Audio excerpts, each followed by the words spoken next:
अस्सलाम वालेकुम नाज़रीन, FSID न्यूज में आपका इस्तकबाल है। मैं मोहम्मद फारूक। पढ़ते हैं आज की ताज़ा खबर।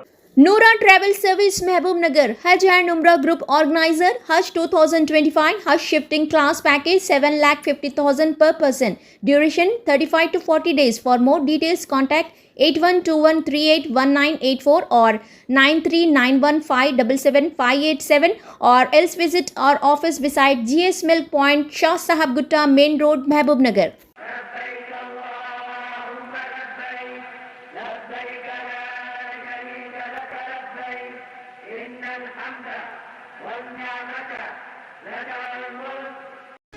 मरकजी हुकूमत का सियाह कानून मुल्क के आइन के मुखालिफ वनप्रति में वक्फ तरमीमी बिल के खिलाफ एहतजाजी रैली कुल जमाती कायदीन का खिताब। वनप्रति ज़िले मुस्तक़िर में जॉइंट एक्शन कमेटी के ज़ेर क़यादत वक्फ तरमीमी बिल के खिलाफ गांधी चौक से अम्बेडकर चौक तक एक ज़बरदस्त एहतजाजी रैली का इनेकाद अमल में आया।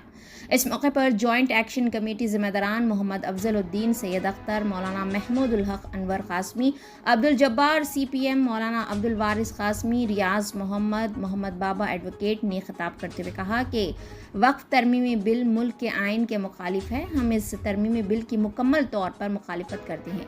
जब तक मरकजी हुकूमत सियाह कानून को वापस नहीं लेती, ये बिल मुखालिफत जायदादों की खुद मुख्तारी पर हमला है, जो न सिर्फ मुसलमानों के मजहबी हुकूक सल्ब करता है बल्कि मुल्क के आइनी ढांचे और अक़लियतों के तहफ़्फ़ुज़ के वादे की खिलाफ वर्जी भी है। हम हर इस कानून के ख़िलाफ़ आवाज़ बुलंद करते रहेंगे जो अवाम की जमहूरी हुकूक, मजहबी आज़ादी और समाजी इंसाफ को पामाल करे। वक्फ एक इस्लामी इदारा है जो किसी फ़र्द के अपनी जायदाद को अल्लाह की रज़ा के लिए समाजी व दीनी खिदमत के लिए वक्फ करने से वजूद में आता है। उन्होंने कहा कि वक्फ जायदादें कौम के तालमी, तिब्बी और फलाही इदारों को चलाने में कलीदी किरदार अदा करती है। हिंदुस्तान में लाखों एकड़ अराज़ी और हज़ारों जायदादें वक्फ के तहत आती है जो अल्लाह की अमानतें हैं।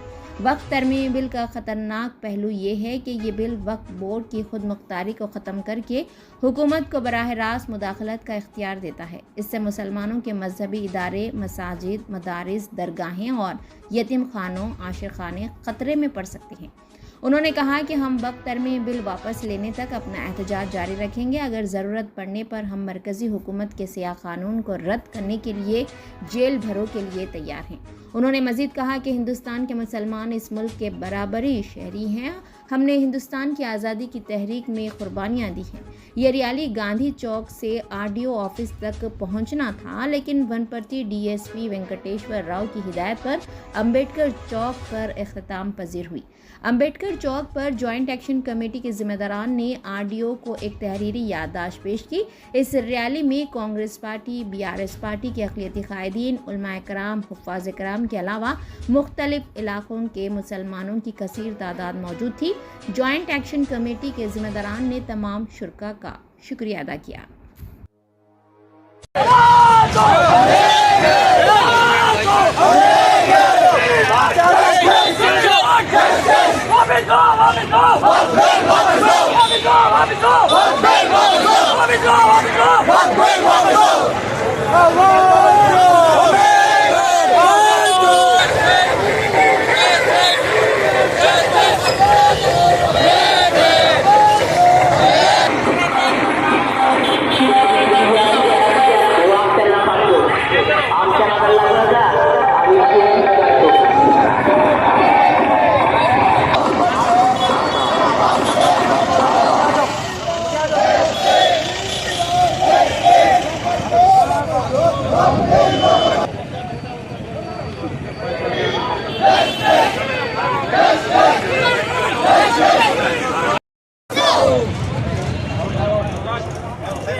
मैं आप सबका तहे दिल से शुक्रिया अदा करता हूँ कि जो है ना एक आवाज पर इनके सारे साथी फिक्रमंद होकर यहाँ पे गांधी चौक से अम्बेडकर चौरस्ते तक रैली के तौर पर यहाँ पर आए हैं।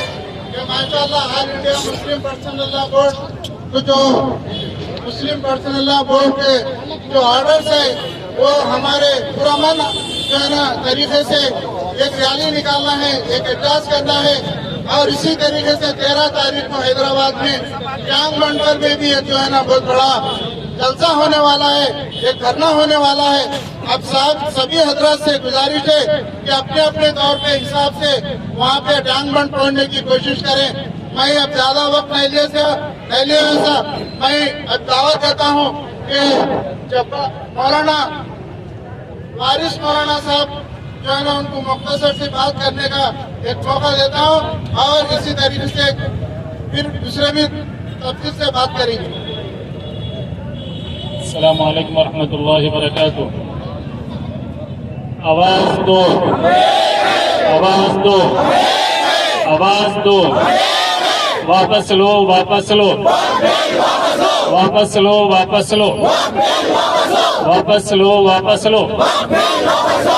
तमाम हाजिरीन को हम इत्तला देना चाहते हैं, आज की जो ये एहतजाजी रैली है हमारे मुल्क की तारीख में एक सियाह तरीन कानून हमारे मुल्क की संसद और पार्लियामेंट में मंजूर हुआ है और इसका मकसद अगरचे हुकूमत बहुत बता रही हो कि पसमानदा मुसलमानों की बहबूद और फलाह के लिए है, हरगिज़ ये मकसद नहीं है, बल्कि इस मकसद के पीछे औकाती जायदादों को डायरेक्टली हड़पना है और उस पर कब्जा करना है। और इसके लिए इस कानून में जो पैराग्राफ्स रखे गए हैं उन पैराग्राफ्स में तरमीम के लिए जेसीपी ने जो सिफारिशात पेश की थी उनको बिल्कुलिया तौर पर नजरअंदाज करके रद्दी की टोकरी में डाल दिया गया और किसी की आवाज को और किसी की सिफारिश को कबूल नहीं किया गया और ये काला कानून हमारे मुल्क की पार्लियामेंट में मंजूर हुआ है जो हमारे मुल्क के तमाम मुसलमानों को बिल्कुलिया तौर पर मंजूर नहीं है और हम इस कानून को हरगिज भी मानना ही नहीं चाहते हैं। इसलिए हम आवाज उठा रहे हैं, एहतजाजी रैलियां निकल रही हैं मुस्लिम पर्सनल लॉ बोर्ड की जानिब से।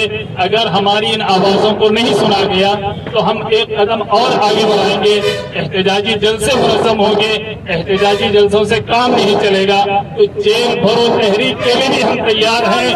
वक्त पड़ेगा तो हम हिंदुस्तान की जेलों को भर देंगे, लेकिन इस कानून को अपने ऊपर लागू होने हरगिज़ भी नहीं देंगे। हमारी मसाजिद, हमारे मदारिस, हमारी खानकाहें और हमारे मकातिब ये हमसे छीन ले और हम हाथ पर हाथ रखकर बैठे, ये हरगिज़ भी नहीं हो सकता। और हमारा ईमान अभी भी जिंदा है और हम इसी ईमानी जज्बे के साथ आज अपने घरों से निकलकर ये आवाज लगा रहे हैं। इंशाअल्लाह आइंदा भी लगाएंगे और जब तक ये कानून वापस नहीं होगा हम पीछे हटने वाले नहीं हैं। हुकूमत वक्त को खुद अपने कदम पीछे हटाने पर मजबूर इंशाअल्लाह हम लोग करेंगे। अस्सलाम वालेकुम। మిత్రులారా, ఈరోజు వనపర్తి పట్టణంలో ముస్లిం మైనార్టీ వర్గాలతో పాటు సెక్యులర్ భావాలు ఉన్నటువంటి వ్యక్తులందరూ కూడా భారతదేశంలో ఉన్నటువంటి ప్రధానమంత్రి మోడీ గారు భారత పార్లమెంటులో అంద బలంతో వక్ఫ్ బిల్లును ఆమోదించడం అనేటువంటి జరిగింది. ఈ దేశంలో ఉన్నటువంటి సెక్యులర్ రాజకీయ పార్టీలు మొత్తం మేధావి వర్గం అంతా కూడా ఈ దేశంలో ఉన్నటువంటి 20 కోట్ల మంది 24లో ఈ బిల్లు రూపొందించబడ్డది. ఆ తర్వాత 1995లో ఒకసారి సవరణ చేశారు. ఈ రోజు 2024 చట్టం 2025లో భారత పార్లమెంటు దీన్ని ఆమోదించడం అనేటువంటి జరిగింది. ఇది భారతదేశ ముస్లిం ప్రజానీకానికి తీవ్రమైనటువంటి హాని కలిగిస్తుంది, తీవ్రమైనటువంటి నష్టం కలిగిస్తుంది. భారతదేశంలో ఉన్నటువంటి హక్కు ఆస్తులు ఇది ఎవరి జాగీరు కాదు, ఎవరి సొంతం కాదు. భారతదేశంలో ఉన్నటువంటి 20 కోట్ల మంది ముస్లిం మైనారిటీల యొక్క హక్కు, ఈ హక్కును ఈ రోజు మోడీ ప్రభుత్వం ఆలవాడుతుంది. ఒక అబద్ధం ప్రచారం తీసుకొస్తా ఉన్నారు. భారతదేశంలో ఉన్నటువంటి ముస్లిం పేదరికం నుంచి బయట పడేయడానికి ఈ బిల్లు తీసుకొస్తున్నాం, సవరణ చేస్తున్నామని. భారతదేశంలో వక్ఫ్ బిల్లు 44 సవరణలు చేశారు. ఈ 44 సవరణలు మనం భారత రాజ్యాంగాన్ని అంబేద్కర్ గారి ముందు నిలబడి మనం మాట్లాడుతున్నాం. భారత రాజ్యాంగానికి విఘాతం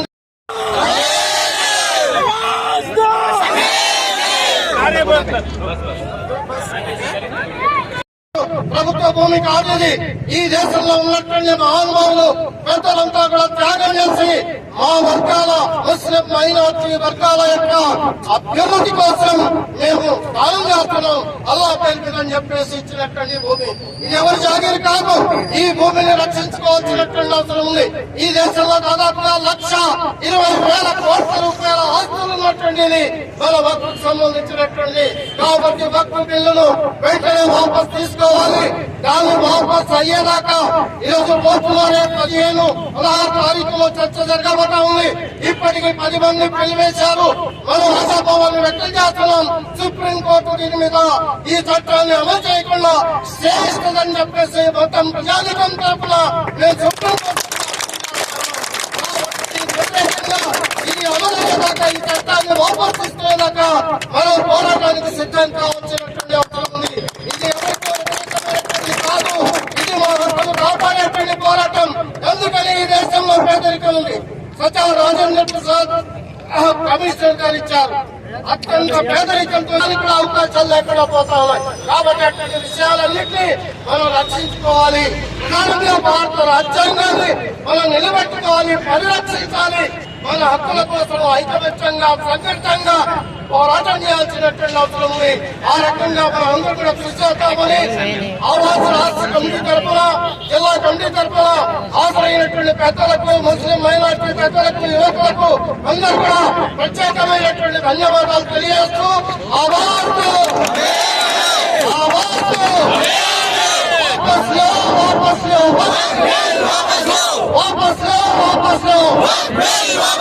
చివరిగా ఒక మాట మన యొక్క ప్రజానికానికి అందరికీ విజ్ఞప్తి. 13వ తారీఖు హైదరాబాద్ ట్యాంక్ బండ్ దగ్గర దాదాపుగా 5 గంటల సేపు ఈ వక్ఫ్ బిల్లుకు వ్యతిరేకంగా అక్కడ సభ జరుగుతా ఉంది, దీక్ష జరుగుతా ఉంది.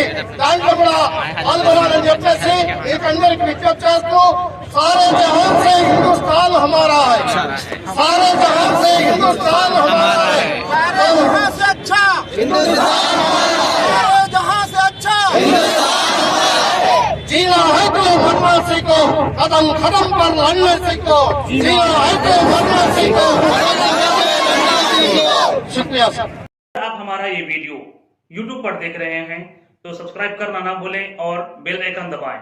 और अगर आप हमारा ये वीडियो Facebook पर देख रहे हैं तो पेज को लाइक करें और फॉलो करें।